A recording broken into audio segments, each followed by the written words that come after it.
Hi sis, இன்றைக்கி இந்த வீடியோவில் ஸ்லீவில் எப்படி நெட் கிளாத் அட்டாச் பண்ணுறது அப்படின்னு பார்க்கலாம். அதுக்கு முன்னாடி ஸ்லீவில் எந்தெந்த ஷேப்லலாம் வந்துட்டு நெட் கிளாத் அட்டாச் பண்ணலாம் அப்படின்னு சொல்லிடுறேன். ஃபர்ஸ்ட் டைப் பார்த்திங்கன்னா இந்த மாதிரி ஸ்லீவோடைய சென்டரில் மட்டும் நெட் கிளாத் வர மாதிரி டிசைன் பண்ணுறது. இந்த ஸ்லீவோடைய ரெண்டு பக்கமும் வந்துட்டு மெயின் கிளாத் இருக்கும். இது சென்டரில் மட்டும் வெர்டிக்கலாக நெட் கிளாத் அட்டாச் ஆகிருக்கும். இந்த நெட் கிளாத்தோடைய பார்டரில் மட்டும் டிசைன் வர மாதிரி டிசைன் பண்ணுறது ஒரு டைப். இதுவே வந்து நம்ம ஹொரிசாண்டலாக இருக்க மாதிரியும் டிசைன் பண்ணலாம். அதாவது மேலேயும் கீழேயும் மெயின் கிளாத் இருக்கிற மாதிரியும் சென்டரில் மட்டும் ஹொரிசாண்டலாக நெட் கிளாத் வச்சுட்டு டிசைன் பண்ணுற மாதிரியும் நம்ம டிசைன் பண்ணலாம்.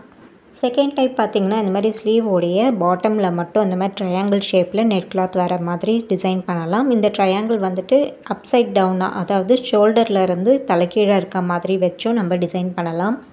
தேர்ட் டைப் பார்த்திங்கன்னா இப்படி ஸ்லீவோடைய சென்டரில் ஐ ஷேப்பில் வந்துட்டு நெட் கிளாத் ஃபிக்ஸ் பண்ணிவிட்டு சைட்லலாம் வந்துட்டு டிசைன் பண்ணலாம். ஃபோர்த் டைப் பார்த்திங்கன்னா இது போல் ஸ்லீவோடைய பாட்டமில் வந்துட்டு ஒரு விண்டோ ஷேப் மாதிரி கொடுத்துட்டு அதில் நெட் கிளாத் ஃபிக்ஸ் பண்ணிவிட்டு அதில் பிரைட் மோட்டிவ் இல்லை க்ரூம் மோட்டிவ் இல்லை பீகாக் எலிஃபெண்ட் இந்த மாதிரி ஏதாவது ஒரு மோட்டிவ்னு நம்ம டிசைன் பண்ணிக்கலாம். ஃபிஃப்த் டைப் பார்த்திங்கன்னா ஸ்லீவ் ஃபுல்லாகவே நெட் கிளாத்தில் டிசைன் பண்ணுற மாதிரி இருக்கும். இந்த நெட் கிளாத்க்குள்ளே வந்துட்டு நம்ம ஏதாவது சில்க் காட்டன் கிளாத் வச்சு நம்ம ஸ்டிச் பண்ணுறதுனாலும் பண்ணிக்கலாம், இல்லை வெறும் நெட் கிளாத் மட்டும் வச்சு நம்ம ஸ்டிச் பண்ணுறதுனாலும் பண்ணிக்கலாம். ஸோ இப்போ உங்களுக்கு எத்தனை விதமாக வந்து நெட் கிளாத் வச்சு டிசைன் பண்ணலாம் அப்படிங்கிறது புரிஞ்சிருக்கும்னு நினைக்கிறேன். இப்போ நான் ஃபர்ஸ்ட் டைப்பில் மட்டும் நெட் கிளாத் எப்படி அட்டாச் பண்ணுறது அப்படின்னு காட்டுறேன், மற்றதெல்லாம் ஓரலாக சொல்கிறேன். இப்போ நான் டெமோக்காக ஒரு சின்ன ஸ்லீவ் வந்துட்டு ஒரு ட்ரேசிங் பேப்பரில் ட்ரா பண்ணிவிட்டு அதை இந்த கிளாத்தில் வந்து ட்ரேஸ் பண்ணி வச்சுருக்கேன். இந்த வெர்டிக்கல் ஷேப்பில் தான் வந்துட்டு நெட் கிளாத் ஃபிக்ஸ் பண்ணி காட்ட போகிறேன். இப்போ இதை எப்படி ட்ரேஸ் பண்ணேன்னு ஃபஸ்ட்டு சொல்லிடுறேன். ஒரு ட்ரேசிங் ஷீட் எடுத்து அதில் டெமோ ஸ்லீவை வந்து ட்ரா பண்ணி வச்சுருக்கேன். அதில் என்ன டிசைன் பண்ண போகிறேன் அப்படின்றது கூட நான் ட்ரா பண்ணி வச்சுருக்கேன். இந்த டெமோ ஸ்லீவை தான் நான் இதில் ட்ரேஸ் பண்ணி வச்சுருக்கேன். நீங்களும் ஸ்டார்டிங்கில் ஒரு டெமோ ஸ்லீவ் மட்டும் பண்ணுங்கள், அதுக்கப்புறமா வந்து ப்ளவுஸ் பீட்டில் பண்ணலாம். எப்போ நீங்கள் டிசைனை ட்ரேஸ் பண்ணாலும் கிளாத்தை வந்து தரையில் விரித்து போட்டுடுங்க. எந்த இடத்துல நீங்கள் டிசைன் ட்ரேஸ் பண்ண போகிறீங்களோ அந்த இடத்துல இது போல் எல்லோ கார்பனை வச்சுருங்க. அடுத்து அது மேலே வந்து இந்த ட்ரேசிங் பேப்பரை வச்சுட்டு நம்ம டிசைனை ட்ரேஸ் பண்ணிக்கலாம். அப்போ தான் வந்து டிசைன் உங்களுக்கு டார்க்காக இருக்கும். ஃப்ரேமில் கிளாத்தை ஃபிக்ஸ் பண்ணிவிட்டு டிசைனை ட்ரேஸ் பண்ண ட்ரை பண்ணிங்கன்னா டிசைன் கரெக்டாக வராது, ரொம்ப லைட்டாக இருக்கும். அதனால் கிளாத்தை தரையில் வச்சுட்டு ட்ரேஸ் பண்ணுங்கள். இப்போ இந்த இடத்துல நெட் கிளாத் வைக்கிறோன்னா இந்த இடத்த விட கொஞ்சம் பெருசாக வந்து நெட் கிளாத் எடுத்து இந்த இடத்துல வச்சு நம்ம பின் பண்ணிக்கணும். இப்போ பார்த்தீங்கன்னா நான் ட்ரா பண்ணியிருக்கேன் அந்த வெர்டிக்கல் லைனை விட லென்த் வைஸாகவும் விட்த் வைஸாகவும் கொஞ்சம் பெருசாகவே நெட் கிளாத் எடுத்து இந்த மாதிரி பெல் பின் யூஸ் பண்ணி இங்கெல்லாம் நான் செக்யூர் பண்ணிக்கிறேன். இந்த இடத்துல பின் பண்ணும்போது நம்ம ஸ்லீவோடைய பார்டர் லைனுக்கு கீழ்ப்பக்கமாக வந்து பின் பண்ணுங்கள். ஏன்னா ஸ்லீவோடைய பார்டரில் நம்ம ஜரி த்ரெட் யூஸ் பண்ணி 2 லைன் ஸ்டிச் பண்ணுவோம் இல்லைங்களா, அதனால் இந்த பின்னை வந்துட்டு ஸ்லீவோடைய பார்டர் லைனுக்கு கீழே வந்து பின் பண்ணிக்கலாம். அப்போ தான் அந்த இடத்துல ஸ்டிச் பண்ணும்போது இந்த பின் டிஸ்டர்ப் பண்ணாமல் இருக்கும். நெட் கிளாத்தில் சுருக்கம் இல்லாமல் எல்லா பக்கமும் ஈவனாக ஸ்ப்ரெட் பண்ணி விட்டுட்டு பின் பண்ணிக்கலாம். இது ஸ்டிஃபாக இருக்குது ஓகேனா விட்டுருங்க. இல்லை லூஸாக இருக்க மாதிரி ஃபீல் பண்ணிங்கன்னா நீங்கள் இந்த இடத்துல கூட பின் பண்ணி வச்சுக்கலாம். இப்போ இது இன்னும் ஸ்டிஃபாக இருக்கணுங்கிறதுக்காக நான் இந்த இடத்துலையும் பின் பண்ணி வச்சுக்கிட்டேன். இப்போ பார்டரில் வந்துட்டு ஒரு லைனுக்கு வந்து ஜரி த்ரெட் யூஸ் பண்ணி செயின் ஸ்டிச் போட போகிறேன். இது டெமோ ஸ்லீவுங்கிறதுனால நான் ஒரு லைனுக்கு மட்டும் ஜரி த்ரெட் யூஸ் பண்ணி ஸ்டிச் பண்ணுறேன்.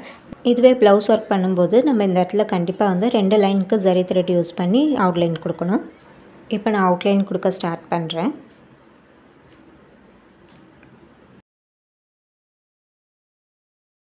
பிகினர்ஸுக்கு மெயின் கிளாத்தில் அவுட்லைன் கொடுக்கறது ஈஸியாக இருக்கும். இதுவே வந்துட்டு நெட் கிளாத்தில் அவுட்லைன் கொடுக்கறது வந்து கொஞ்சம் கஷ்டமாக இருக்கும்.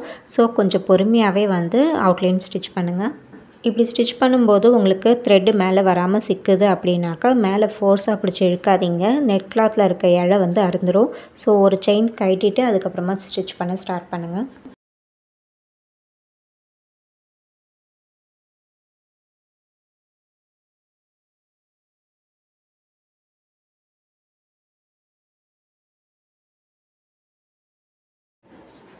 இப்போ இந்த இடத்துல வந்து செயின் ஸ்டிச்சை கம்ப்ளீட் பண்ணிவிட்டு இங்கே 2 நாட் போட்டுக்கிறேன். அடுத்து ஒரு லைனுக்கு வந்துட்டு சுகர் பீட் வச்சு ஸ்டிச் பண்ணுறேன். இது டெமோ ஸ்லீவ் அப்படிங்கிறதுனால நான் ஒரு சுகர் பீட் லைனோட இதை கம்ப்ளீட் பண்ணிக்கிறேன். இதுவே வந்து நீங்கள் ப்ளவுஸில் ஒர்க் பண்ணுறீங்க அப்படின்னா இந்த இடத்துல வந்து ஒரு 2 mm பீடோ இல்லை 3 mm பீடோ வச்சு கூட நீங்கள் ஸ்டிச் பண்ணிக்கலாம். இங்கே நெட் கிளாத் மேலே ஸ்டிச் ஏறும்போது சிக்குது, அதனால் நான் ஒரு ஸ்டிச்சை பிரிச்சுட்டு மறுபடியும் ஸ்டிச் பண்ண ஸ்டார்ட் பண்ணுறேன். இப்போ இந்த லைன் ஃபுல்லாக பீட்ஸ் ஸ்டிச் பண்ணிவிட்டு காட்டுறேன். இப்போ இங்கே பீட்ஸ் லைனும் கம்ப்ளீட் பண்ணிவிட்டு இங்கே 2 நாட் போட்டுக்கிறேன். அகைன் இந்த வெர்டிக்கல் லைனில் வந்துட்டு நான் ஜரி த்ரெட் யூஸ் பண்ணி அவுட்லைன் கொடுக்குறேன்.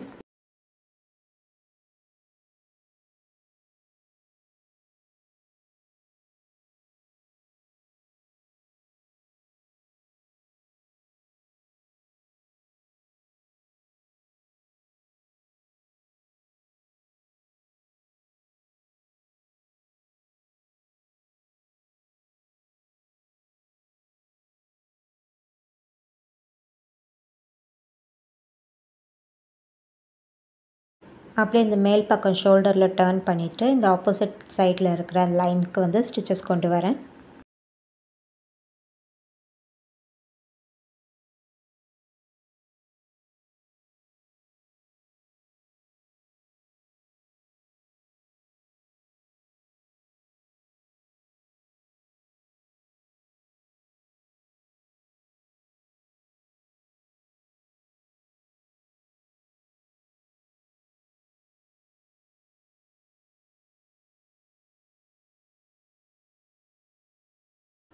இந்த இடத்துல இந்த அவுட்லைனில் ஒரு லைனுக்கு மட்டும் ஸ்டிச் போட்டால் போதும்.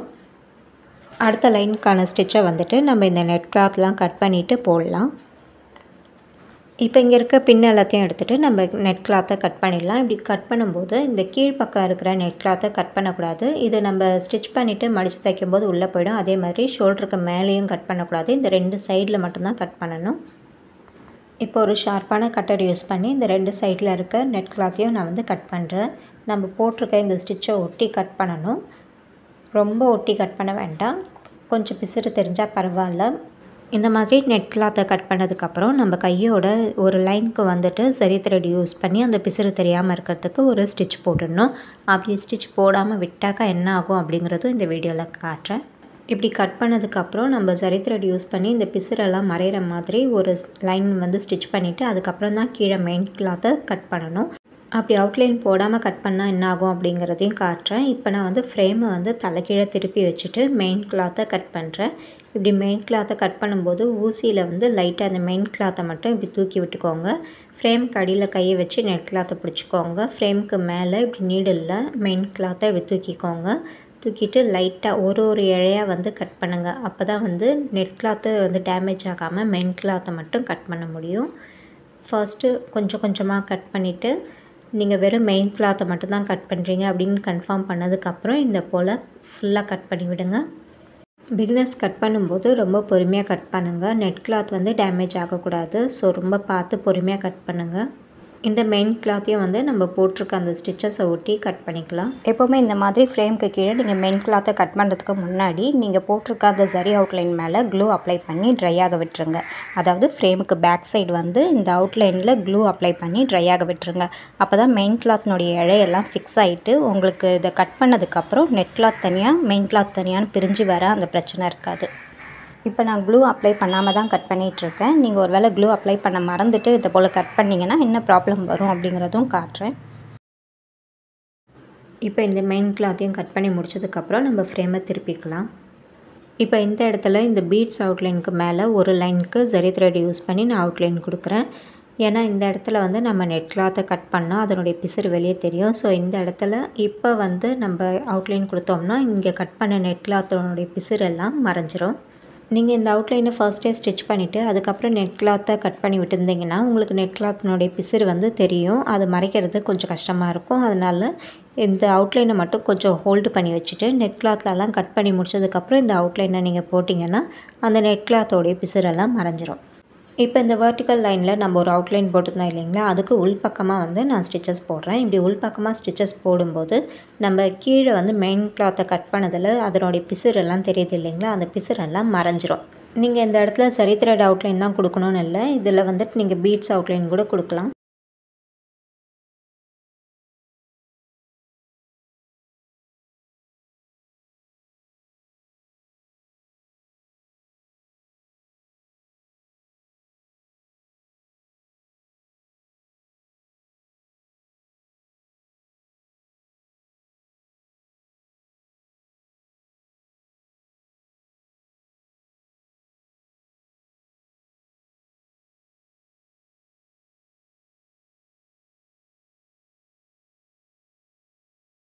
இப்போ இந்த இடத்துல அவுட்லைனை முடிச்சுட்டு நான் இப்போ இந்த வெளிப்பக்கமாக வந்துட்டு ஸ்டிச்சஸ் போடுறேன். வெளிப்பக்கத்தில் வந்து நம்ம நெட் கிளாத் கட் பண்ணதனுடைய பிசுறு தெரியும் இல்லைங்களா, அதை மறைக்கிறதுக்காக இந்த ஸ்டிச்சஸ் போடுறேன். ஃப்ரேம்க்கு கீழே க்ளூ அப்ளை பண்ணாமல் நம்ம இதை போல் ஸ்டிச்சஸ் போட்டோம் அப்படின்னா இந்த மெயின் கிளாத்தில் இருக்க இழையெல்லாம் பிரிஞ்சுட்டு இது போல் டேமேஜ் ஆகும். இப்போ உங்களுக்கு இந்த இடத்துல வந்து டேமேஜ் ஆகிருக்கு, நூலுடைய இழையெல்லாம் வந்து பிரிஞ்சு வந்துட்டு இந்த இடத்துல ஒரு ஹோல் மாதிரி இருக்குது அப்படின்னா அடுத்த லைனில் ஒரு க்ளூ அப்ளை பண்ணிவிடுங்க. அப்ளை பண்ணிட்டீங்கன்னா அதுக்கப்புறம் அது டேமேஜ் ஆகிறது எக்ஸ்பேண்ட் ஆகிட்டே போகாது, அதோட ஸ்டாப் ஆகிடும். ஓகேங்களா? அப்படி நீங்கள் க்ளூ அப்ளை பண்ணதும் அந்த இடத்துல இருக்க மெயின் கிளாத்னுடைய இழையெல்லாம் வந்து ஃபிக்ஸ் ஆகிடும். அதுக்கப்புறம் நீங்கள் அதில் வந்து பீட்ஸ் வச்சு ஸ்டிச் பண்ணுறதோ இல்லை வேறு ஏதாவது சீக்வன்ஸ் வச்சு ஸ்டிச் பண்ணுறதோ பண்ணிங்கன்னா அந்த இடத்துல ஃபிக்ஸடாக இருக்கும். பிரிஞ்சு போகாமல் டேமேஜ் ஆகாமல் நல்லாயிருக்கும். இந்த மாதிரி டேமேஜை அவாய்ட் பண்ணுறதுக்காக தான் கீழே நீங்கள் மெயின் கிளாத்தை கட் பண்ணுறதுக்கு முன்னாடியே நீங்கள் போட்டிருக்க அந்த சரி அவுட்லைனில் க்ளூ அப்ளை பண்ணி ட்ரையாக விட்டுட்டு அதுக்கப்புறமா கட் பண்ணணும். ஓகேங்களா? நீங்கள் அப்படி க்ளூ அப்ளை பண்ணும்போது உங்களுக்கு நெட் கிளாத்னுடைய இழையும் மெயின் கிளாத்தோடைய இழையும் வந்து ஃபிக்ஸ் ஆகிக்கும். அதுக்கப்புறம் அது பிரியாது. ஸோ நீங்கள் அதுக்கப்புறம் நீங்கள் மெயின் கிளாத்தை கட் பண்ணிங்கன்னா உங்களுக்கு எந்த ஒரு டேமேஜும் வராது. இப்போ இந்த 2 சைடும் பார்த்தீங்கன்னா பீட் யூஸ் பண்ணி சிக்ஸாக் ஸ்டிச் மாதிரி ஸ்டிச் பண்ணியிருக்கேன். இப்போ இந்த இடத்துல நம்மளுக்கு அந்த கேப் வந்துச்சு இல்லைங்களா, அது கூட இப்போ மறைக்கிற மாதிரி ஸ்டிச் பண்ணியிருக்கேன் பாருங்கள். இந்த டிசைன் வந்துட்டு நான் ஆல்ரெடி உங்களுக்கு ட்ரேசிங் பேப்பர்லேயே ட்ரா பண்ணி வச்சுருந்த டிசைன் தான். அந்த டிசைனை இங்கே அப்ளை பண்ணி இந்த கேப்பை வந்துட்டு நான் அப்படியே மறைச்சிட்டேன். இந்த மாதிரி சின்ன சின்ன ஒரு டேமேஜ் மாதிரியான மிஸ்டேக்ஸ் வந்தால் கூட அதை மறைக்கிற மாதிரி ஏதாவது ஸ்டிச்சஸ் போட்டு நம்ம அதை சரி பண்ணிடணும். இப்போ இது டெமோ ஸ்லீவுன்றதுனால நான் சிம்பிளான பீட்ஸ் வச்சு டிசைன் பண்ணி வச்சுருக்கேன். நீங்கள் இது ப்ளவுஸில் பண்ணுறீங்க அப்படின்னா நீங்கள் நல்ல டிசைன்ஸ் கூட பண்ணலாம். நீங்கள் சில்க் த்ரெட் யூஸ் பண்ணி டிசைன் பண்ணலாம். புல்லட்டின் நாட்ஸு, அப்புறம் ஃப்ரெஞ்ச் நாட்ஸ், அப்புறம் இந்த ஜர்தோசி, இந்த மாதிரி எது வேணாலும் யூஸ் பண்ணி டிசைன் பண்ணலாம். இப்போ இதில் நான் ட்ரேசிங் பேப்பரில் ஆல்ரெடி வந்துட்டு உங்களுக்கு இந்த ட்ராப் பீட் யூஸ் பண்ணி இந்த ஜிக்ஸாக் லைன் ஸ்டிச் பண்ணுற மாதிரி தான் டிசைன் பண்ணியிருந்தேன். அதனால் நான் இந்த இடத்துல அதே பண்ணி வச்சுட்டேன். இந்த மாதிரி பார்டரில் டிசைன் பண்ணதுக்கப்புறம் நம்ம நெட் கிளாத்துக்குள்ளே ஏதாவது டிசைன் தேவை அப்படின்னாலும் பண்ணலாம். இப்போ நீங்கள் சில்க் த்ரெட், ஜர்தோசி, பீட்ஸ் இதெல்லாம் யூஸ் பண்ணி ஹெவியான ஒர்க்கு கொடுக்க போகிறீங்க அப்படின்னா இந்த இடத்துல இந்த பார்டரில் நான் பீட்ஸு ஸ்டிச் பண்ணியிருக்கேன் இல்லைங்களா, அதை ஸ்டிச் பண்ணுறதுக்கு முன்னாடியே வந்து இந்த ஸ்லீவ் மேலே நீங்கள் ட்ரேசிங் ஷீட்டை வச்சுட்டு இதில் வந்துட்டு இந்த மண்ணெண்ணையும் ட்ரேசிங் பவுடரும் கலந்து ட்ரேசிங் மெத்தட் இருக்குது இல்லைங்களா, அந்த மெத்தட் யூஸ் பண்ணி இதில் டிசைனை ட்ரேஸ் பண்ணணும். இதில் நீங்கள் கார்பன் ஷீட் வச்சு இந்த நெட் கிளாத்தில் டிசைனை ட்ரேஸ் பண்ண முடியாது. ஸோ அந்த ட்ரேசிங் பவுடர் மெத்தடு தான் யூஸ் பண்ணி ட்ரேஸ் பண்ணணும். இப்போ இந்த டிசைன் மேலே வந்துட்டு இப்படி கரெக்டாக அந்த ட்ரேசிங் ஷீட்டை வச்சுட்டு இதுக்கு மேலே அந்த ட்ரேசிங் பவுடர் அந்த கெரோசின் மிக்சரை வந்துட்டு நம்ம இது மேலே ஸ்ப்ரெட் பண்ணி விட்டணும். அப்போ இப்படி நீங்கள் ஸ்ப்ரெட் பண்ணும்போது அந்த நெட் கிளாத்லலாம் அந்த ட்ரேசிங் பவுடர் கரெக்டாக போய் ஃபிக்ஸ் ஆகிடும். இப்போ இந்த ட்ரேசிங் மெத்தடெல்லாம் வந்துட்டு நம்ம ட்ரேசிங்க்கான கிளாஸில் கிளியராக பார்ப்போம். இப்போ ஒருவேளை நீங்கள் ஹெவி ஒர்க் பண்ணல, இது போல் சிம்பிளான ஒர்க் தான் பண்ணுறீங்க அப்படின்னா இந்த நெட் கிளாத்துக்கு கீழ்ப்பக்கமாக, அதாவது இந்த ஃப்ரேமுக்கு கீழ்ப்பக்கமாக வந்துட்டு நம்ம ட்ரேசிங் ஷீட்டில் டிசைன் ட்ரா பண்ண இல்லைங்களா, அந்த டிசைனை கொண்டு வந்து கரெக்டாக இந்த நெட் கிளாத்தில் இப்படி ஃபிக்ஸ் பண்ணிக்கோங்க. இதுக்கு மேலே வந்துட்டு நம்ம கிளாஸ் மார்க்கர், அதாவது ஒயிட் கலரில் பென்சில் இருக்கும், அது கலர் பென்சில் கிடையாது, கிளாஸ் மார்க்கர்னு கேட்டு வாங்குங்க. அந்த பென்சில் யூஸ் பண்ணி நம்ம இதை போல் டிசைனை ட்ரேஸ் பண்ணிவிட்டு நம்ம அதில் ஒர்க் பண்ண ஸ்டார்ட் பண்ணலாம். இது டெமோ ஸ்லீவுங்கிறதுனால நான் ட்ரேசிங்க்கான மெத்தட் மட்டும் உங்களுக்கு சொல்லிக் கொடுக்குறேன். இதில் நான் ஷேப்புக்கு ரொம்ப இம்பார்ட்டன்ஸ் கொடுக்கல. நீங்கள் ப்ளவுஸ் ஒர்க் பண்ணுறீங்க அப்படின்னும்போது ஷேப்புக்கு கரெக்டாக இம்பார்ட்டன்ஸ் கொடுத்து ஷேப்பெல்லாம் கரெக்டாக வரைஞ்சி தான் ப்ளவுஸ் ஒர்க் பண்ணணும். ஓகேங்களா? இப்போ நான் ட்ரா பண்ண இந்த சிக்ஸாக் மேலே கட் பீட்ஸ் யூஸ் பண்ணி நான் ஸ்டிச் பண்ணி காட்டுறேன். நெட் கிளாத்தில் ஸ்டிச் பண்ணுறது ஈஸியாக தான் இருக்கும். ஸோ பிக்னஸ் வந்துட்டு எப்படி நெட் கிளாத்தில் ஸ்டிச் பண்ணுறது அப்படின்னு சொல்லி பயப்பட வேண்டாம், அது ஈஸியாக தான் இருக்கும். நீங்கள் அந்த நெட் கிளாத்தில் இருக்க இழை அறுந்து போகாமல் ஸ்டிச் பண்ணுறதுக்கு மட்டும் கொஞ்சம் கவனமாக ஸ்டிச் பண்ணுங்கள். ஏன்னா ஒரு இழை அறுந்தாலும் அந்த இடத்துல ஹோல் வந்து ரொம்ப பெருசாக தெரியும். ஏன்னா இந்த நெட் கிளாத்லாம் ஃபுல்லாக வந்து ஹோலாக தான் இருக்கும் இல்லைங்களா. ஒரு இழை அறுந்தாலும் அந்த ஹோல் வந்து ரொம்ப பெருசாக தெரியும். அந்த ஹோலை மறைக்கிறதுக்கு நம்ம வேறு ஏதாவது டிசைனை கொண்டு வந்து அந்த இடத்துல ஸ்டிச் பண்ணுற மாதிரி இருக்கும். அப்படி ஒரு இடத்துல மட்டும் ஸ்டிச் பண்ணோன்னா அந்த டிசைன் பார்க்க ஆடாக இருக்கும். ஸோ எல்லா இடத்துலையும் அந்த டிசைன் வர மாதிரி நம்ம திரும்ப வேறு மாதிரி டிசைனை ரீக்ரியேட் பண்ணுற மாதிரி இருக்கும். ஸோ நம்ம பிளான் பண்ண டிசைன் அப்படி இல்லைன்னா கஸ்டமர் கேட்ட டிசைன் வந்துட்டு கொஞ்சம் மாறும். அதனால் அந்த இழை எதுவும் பிச்சுக்காமல் பார்த்து ஸ்டிச் பண்ணுங்கள். நீங்கள் நெட் கிளாத்தில் ஸ்டிச் பண்ணாலும் கண்டிப்பாக இந்த ஷார்ப் எட்ஜஸ்லலாம் வந்துட்டு ஒரு லாக் ஸ்டிச் கொடுத்துட்டு தான் டர்ன் பண்ணணும். அப்படி லாக் ஸ்டிச் கொடுக்கும்போது ஒரு ஹோல்லேருந்து பக்கத்து ஹோல்லே வந்து ஸ்டிச் போட்டு லாக் ஸ்டிச் போடுங்க. ஒரு 2 ஸ்டிச்சு தள்ளி, அதாவது 2 ஹோல் தள்ளி போயிட்டு லாக் ஸ்டிச் போடாதீங்க. அப்படி போட்டிங்கன்னா அந்த த்ரெட்டினுடைய அந்த நெட் கிளாத்தினுடைய இழை வந்துட்டு இழுத்துட்டு வர மாதிரி இருக்கும். அதுவும் பார்க்க நல்லா இருக்காது. அதனால் பக்கத்து ஹோல்லே ஸ்டிச்சஸ் போடுற மாதிரி பார்த்துக்கோங்க. இந்த மாதிரி நான் ட்ரா பண்ண லைன்ஸ் எல்லாத்துலேயும் சிக்ஸாக் ஸ்டிச் போட்டுட்டு காட்டுறேன். ஸோ இதுதான் வந்து இந்த ஸ்லீவோடைய ஃபைனல் அவுட்புட். நீங்கள் இது போல் சிம்பிளான ஒர்க்கை வந்து நெட் கிளாத்தில் பண்ணுறீங்க அப்படின்னா நீங்கள் இந்த மாதிரி கட் ஒர்க் பண்ணிவிட்டு அதுக்கப்புறம் கூட நீங்கள் ஒர்க் பண்ணிக்கலாம்.